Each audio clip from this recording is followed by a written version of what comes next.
I'd like to welcome each and every individual to the Voices of Integrity podcast for marriages. And so, Rosanna, are you as excited about today's podcast as I am? Absolutely. And why are you so excited about it? Because you're excited. I see. Okay, that's interesting. Interesting. Um, and so today's podcast, the title of it, do you ever think your spouse is stupid? Gotta love it. Right? You gotta love it. Like, you ever think, man, is my spouse stupid? Man, are they stupid? Holy cow, are they stupid? Now, of course, I'm not saying that I've ever thought this about Rosanna. And it's for sure, like, it's not that she's ever thought this about me. Okay. We're talking about other people's marriages, not our own marriage. So if you've thought your spouse is just stupid, just so stupid, like, really, I can't believe I married such a stupid spouse. Like, if you've never thought that, the good news is, how do I say this? The good news is your spouse is thinking the same thing about you. Okay. So they're thinking you're stupid, like you're just the stupidest person in the world. So that's good news. Now, if you're the type of person who say, I've never thought that about my spouse. Like, no, I've never thought. How do I say that to you? I feel kind of sorry for you because there's a high statistical probability that your spouse is still saying you're stupid. so, so if you're like, oh, I'd never say that. I think my spouse, oh, they're so nice. They're such a beautiful wife, or they're such an amazing husband. You know, if you say that about it, your spouse probably still thinks you're stupid. Okay. Not only does your spouse probably think you're stupid, but your spouse also thinks you're clueless. Like, you're just a clueless person. So what's worse? Being a stupid spouse or a clueless spouse? But being stupid and clueless. Now, if you're one of those people that says, yeah, I never think that about my spouse, that they're just stupid, it's okay. You might be self-righteous, though. You might be thinking, well, I would never think that about my spouse because that's just the wrong thing to think. So let's look at a couple examples. These are actually real life marriages, real life situations that I have been involved in. Not saying they're my marriage. I'm just saying, there's more than one. There's a couple couples that I'm thinking of. Obviously, we'd never go ahead and point out names or anything like that. So we'll just call them couple A and couple B. Now, what's interesting about patterns on personalities is in both of these marriages, the wife is an expressive driver personality. Okay. The wife is an expressive driver personality. The husband is an amiable analytic. Now, one of these marriages is just decimated. I mean, there's a divorce, The other one, there's not. I mean, yeah. So there's not. There's distinct patterns in both of these marriages. And the distinct pattern that I've noticed in both of these marriages, most of the people think that the wife, is the abusive one. She's the one that's abusing the husband, and the poor husband is a victim. She's mean and nasty to him. Like, oh my gracious. Like, I can't believe she'd say that to the husband. And she probably would actually say that the husband is stupid. Like, he is the stupidest man on the planet. Okay. And so it's interesting when you look at this, because if you connect back into the quantum feeling model, entitlement, self-righteousness, and victimhood. What inoculates that is thankfulness, humility, and ownership. So if you look at these patterns of these personalities, it's very interesting. So what will happen is it seems like that husband in both of these situations, I would have to agree. If somebody were to say, Mark, the wives, would you say the wives are abusive to the husbands? I'd say they are. They are. They're mean and nasty. Holy cow. Yeah. Yeah. The wives are mean and nasty to the husband. They just are. And they're very vocal about it. Sometimes to more than just their husband, sometimes other people. Um, the husband typically is not going to be, so opposites attract. We've talked about this in the past. Opposites attract. And so, so the husband is, people are going to feel sorry for the husband. But when you really peel away, the onion, when you really look deep at what's going on in that situation is the husband is an idiot. He doesn't understand his wife. He doesn't understand how she functions. And I tend to be harder on the husband because it's like, you know what? I,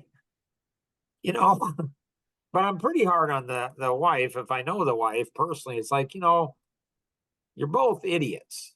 What's funny when you have two idiots in a marriage, it's so interesting because if you tell both of them they're idiots, then both of them say you're taking the other person's side. How am I taking the other person's side? You're both idiots. You don't understand. You're not dwelling with your wife in wisdom. You don't understand your husband. And so if I talk to the husband, I can say, wow, your wife is really mistreating you.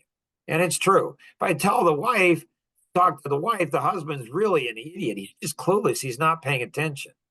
So understanding the personalities, the primary and secondary in large part, is very important. So what will happen in this is the more assertive person will go ahead and, which in the example of these two marriages, the wife is, but this can be the same way for the husband. But if a husband is over here on the right-hand side, it's very different than the wife.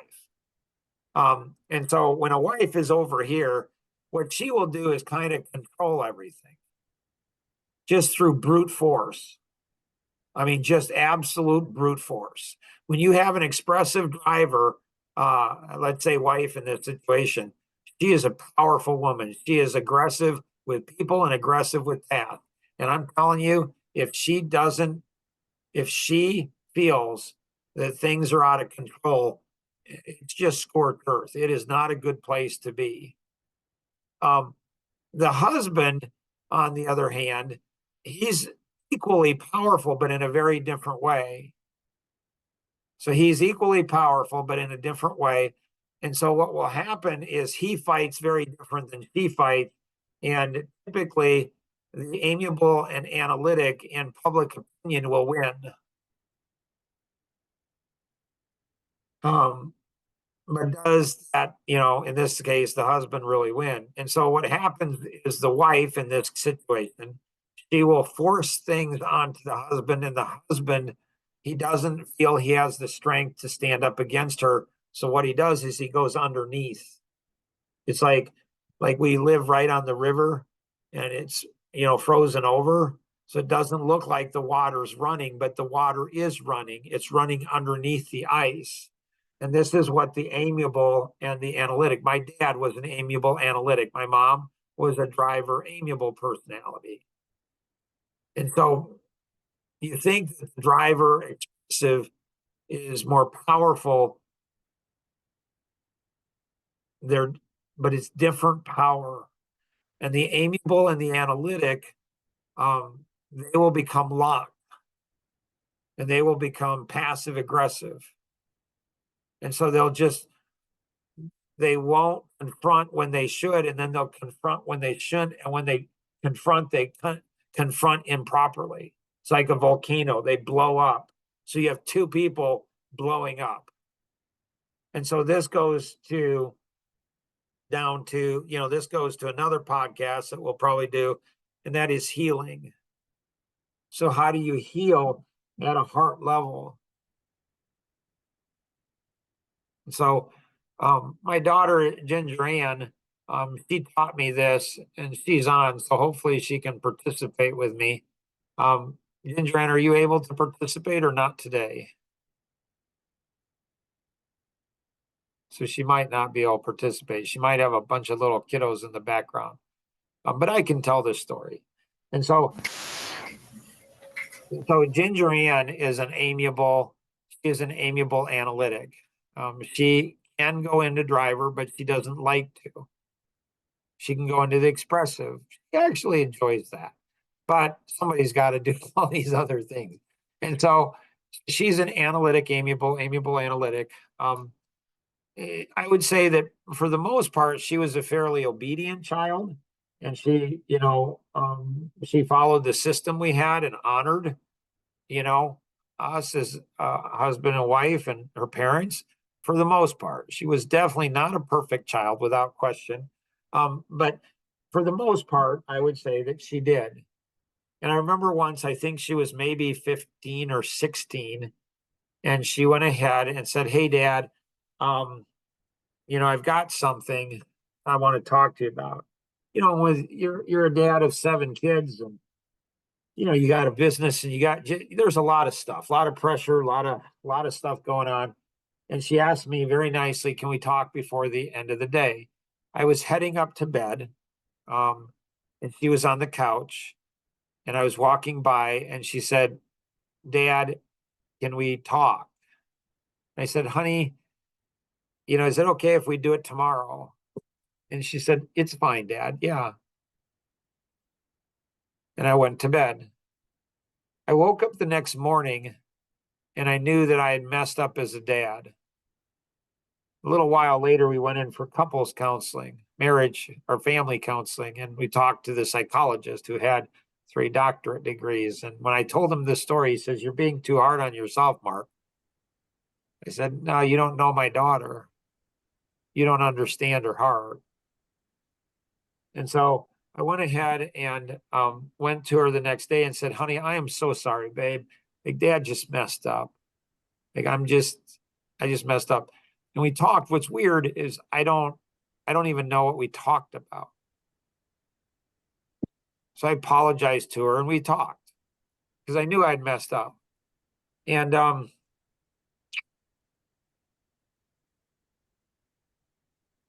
I thought everything was fine. And I don't know if it was a few weeks later, there was something, she was on her bed, and came in, and there was an edge about her. There was something that was not right. Like, I could feel it. I could feel something's not right. And I said, "Hey, honey, seems like something's not right between you and I." She's like, "It's fine, Dad." And I pushed her, I pressed her because I could feel something wasn't in alignment with her. And I went ahead and finally she said, she got angry at me. She says, "Dad, I went ahead and I don't ask for much." Like, I don't remember all the words she said, but she was not happy with me. She was hurt and mad and angry. And she said, "That time that, you know," and I could have become defensive.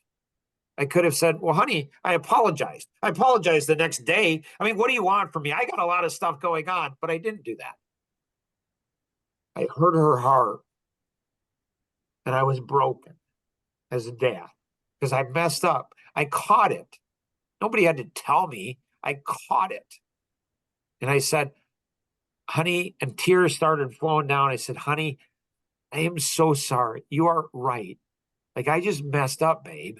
I just did. And you know what? I want this thing to be right between us. And I want it to be right, honey. And so if I need to apologize 100 times, I will apologize 100 times, 1,000." See, I think this is something that's not taught. It's not taught, and I've never read it in a book. I experienced it with my oldest daughter. where I hurt her at a heart level. And then I hurt her at a heart level. And it never came up again. But if it had, to this day, I would probably break into tears. And so I think a lot of times in marriages, what happens is we hurt our spouse at a heart level and we don't understand it. And the heart level comes 20 years of marriage. We were going through hell and back, and it was brutal. And I was talking to my Uncle Gary and Aunt Carrie, and he was a pastor of a church. Guy's brilliant. His wife is brilliant. Appreciate everything they've done in our marriage. And my Uncle Gary, man, the insight he's given me into myself as a husband and my wife, I mean, just some cool, cool stuff. And he was, I wouldn't say pounding, it felt like pounding. It was fine though. I mean, he was working on me for an hour, could not make a breakthrough. He couldn't make a breakthrough. And after an hour, my aunt said, Gary, I don't think you're getting through to Mark. And he kind of slammed and said, yeah, I don't think so either. And she looked at me and looked into my eyes. And I think she might have even kneeled down. I don't know. But she looked into my eyes and she said, Mark, I think you've been hurt at a heart level. And immediately I started crying, like weeping, like breaking. Like I'm like, holy cow, like she understood. She hurt me at a heart level. And it just everything, the tears flowed. And I'm like, holy cow, she's right. It's like there's this weight off of my shoulders. Like it's just like, oh my gracious, this is so awesome. Like she's right. Like I've been hurt at a heart level. I'm like, so and Carrie, like, how do I heal? Like, how do I fix this? It's like, oh, I don't know. Like, what? But it didn't matter. So for the last, we're coming up on our 20th anniversary. For the last 20 years, I've been figuring out how do you heal at a heart level? Like, how do you heal at our level? And I think my daughter, Ginger Ann, I think she helped me to understand when she was 16, ish. She helped me understand. And so I was broken. She didn't break me. She didn't get angry. I just knew I had messed up. And it didn't seem like it was that big of a mess up, but I could feel her heart. I had hurt her. And I could come up with all kinds of excuses. Other people could come up with all kinds of excuses. But the point is that I hurt her and I knew it. I knew that I had hurt her. And then I fixed it. And then I was truly sorry. So a lot of times I think in marriages or relationships, anything, I think we hurt somebody. Somebody's hurt. We didn't necessarily hurt them, or something we said or did, they've been hurt by it. And then when they expose how they've been hurt, we're like, sorry. And they bring it up again. We're like, I already apologized for that. Like, you're not forgiving. Like, we flip it. We flip it, and it's their issue now. Like, it's their issue. Like, if I'd have flipped it on Ginger Ann and said, Dad said he was sorry. Like, if I'd have gotten defensive, Dad said he was sorry. Dad, what more do you? I have a lot of, like, if I'd have made it about myself. So I messed up with her. As a dad, I shouldn't have. I should have been better. I wasn't. And I knew it. And so if we're defensive and we're angry and upset, we're going to shut down our spouse, and we're going to hurt them at a heart level. And the danger of being hurt at a heart level, it's like a cut. And if you don't clean the cut out, there's like an infection, and it heals over, but it's not healed. And so we'll have maybe a part 2 of this here. And so I think that, like, I wish I knew 3 years ago what I know now. I wish I knew 10 years ago what I know. Wish I'd have known 20 or 30 or 40. Like, I just wish I would have known, but I didn't. But I do know it now, but now I've got to figure out, how do I go ahead and communicate it to people? Like, if you've heard somebody and they'd say, hey, that hurt, and you make it about yourself, that's not very smart. Now, maybe they've hurt you. Like in part two, we can go through the Jerusalem project and all of that kind of stuff. But if you're not willing to say I'm sorry more than once, are you really sorry? Or are you just sorry you got caught? Like, are you really sorry? Are you really feeling them at a heart level? Like, it's not often the words we say, it's often not the deed that we did. It's not that. It's something, it's somehow there's a connection. Now, a lot of words in a short period of time. Rosanna, thoughts, questions, insights that you have? I think what you're saying, a lot of couples don't see that apologizing one time doesn't always do the trick. And I think that sometimes the apology may be to make the person that's apologizing feel better, and they don't see that it might be, really hurting the relationship. Yeah. Questions, thoughts from So, anybody? so how do you know if there's need to apologize again? Well, with Ginger Ann and I just felt there was something off.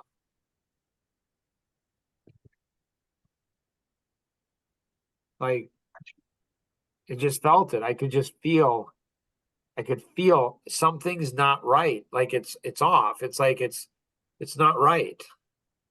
So if you can't,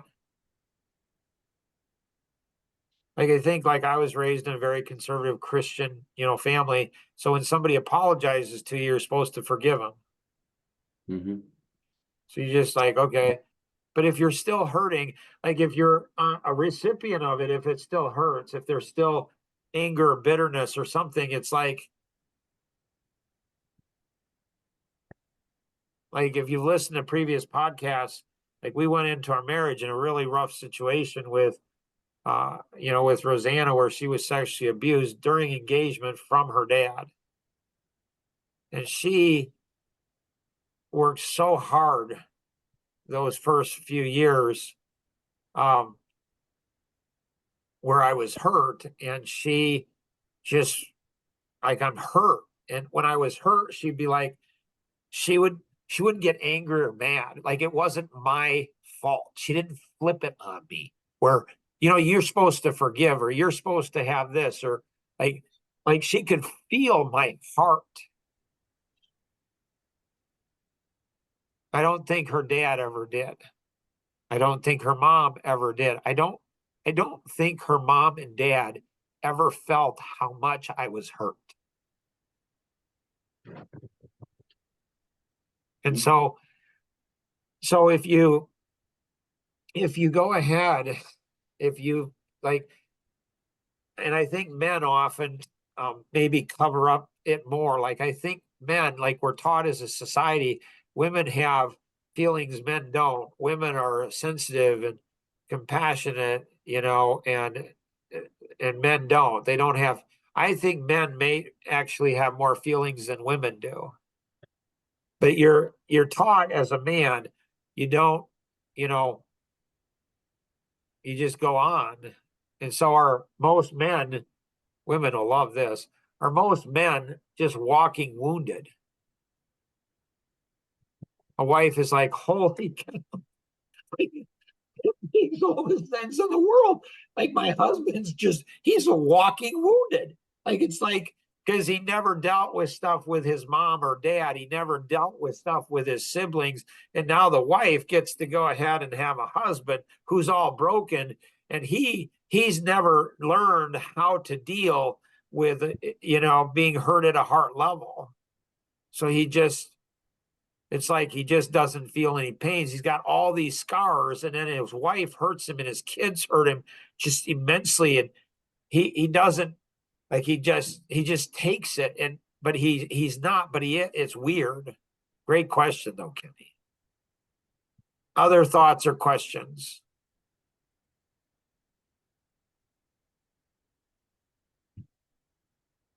What if Really? an apology doesn't work? When you say it doesn't work, I think what you mean is it's not a black and white situation. It's not like it didn't work. Like the first apology I had to Ginger Ann, it's not that it didn't work. It worked. It just wasn't enough. It's almost like amoxicillin, or penicillin. Like you have to take 10 pills. Well, the first pill didn't work. No, it's not that. It's not that. It's not that the first pill didn't work.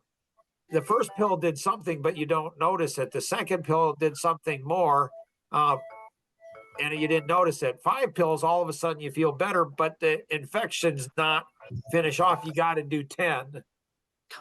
You got to do 10. You got to get the whole medication. So it's not that it didn't work. There's often a question. Was it sincere? Is it going to just happen again? If it happens again, then there's like the person's doing the same thing again.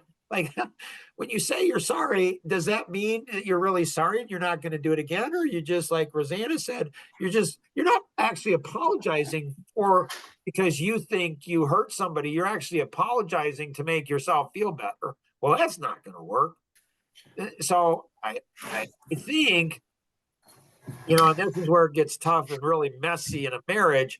Like, a, a husband or let's say a wife might be angry with her husband, but she's actually not angry with her husband. She could be angry with her dad or her mom or her siblings or some other past relationship or her children.